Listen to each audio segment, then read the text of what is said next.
تو سوال یہ تھا کہ بعض اوقات لوگوں کی عادت ہوتی ہے کہ وہ قسم دے کر سامنے والے کو کسی چیز پر باؤنڈ کرتے ہیں کہ بھئی تمہیں میری قسم ہے یا قرآن کی قسم ہے کہ تم یہ کام نہیں کرو گے.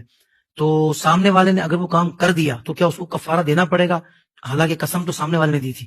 لیکن سامنے سے اگر ہمیں کوئی قسم دے رہا ہے کہ تمہیں میری قسم ہے یہ کام کرنا ہوگا، تو پہلی بات تو یہ ذہن میں رکھیں کہ اللہ تبارک و تعالیٰ اور اس کی صفات کے علاوہ کسی غیر کی قسم کھانا یہ شرعی طور پر جائز ہی نہیں ہے. جائز ہی نہیں کہ میری ماں کی قسم، میرے باپ کی قسم، یہ جو ہمارے یہاں پر استعمال ہوتا ہے، اس کی اجازت ہی نہیں شرعی طور پر. بالکل ٹھیک. دوسری بات یہ کہ قسم پر عمل کرنا اس وقت لازم ہوتا ہے کہ جب اس قسم کو خود اختیار کیا گیا. اگر سامنے والے نے کہا کہ تمہیں جو ہے وہ قرآن کی قسم ہے، تم یہ کام نہیں کرو گے، اور یہ جس کو کہا گیا ہے وہ قبول نہیں کرتا، وہ اس کے جواب میں کچھ بھی نہیں کہتا، تو اس کے اوپر وہ کام سے رکنا یا نہ رکنا اس کے کوئی لازم نہیں ہے، نہ اس پہ کفارہ ہوگا اس قسم کی خلاف ورزی پر. ہاں اگر اس نے سامنے والے نے کہا اور اس نے قبول کر لیا کہ ہاں ٹھیک ہے میں نہیں کروں گا، تو اب اس نے خود قسم کو اپنے اوپر نافذ کیا ہے، اب وہ قسم کی خلاف ورزی کرے گا تو پھر اس کو کفارہ ادا کرنا پڑے گا. تو یہ بس ہمارے یہاں پر یہ بلیک میل کرنے کے لیے استعمال کیا جاتا ہے. تو جس کو بچنا ہونا تو وہی شرعی مسئلہ ذہن میں رکھے کہ سامنے والا اگر قسم دیتا ہے، اگر اللہ کے علاوہ کسی کی قسم دی اور خود کھا بھی لی تو اس کے تو خلاف کرنے میں کوئی حرج ہی نہیں، کیونکہ وہ قسم شرعی قسم نہیں. اور اگر اس طرح کا معاملہ ہے کہ خود قبول نہیں کیا تو بہرحال اس پر پھر عمل کرنا لازم نہیں ہوگا.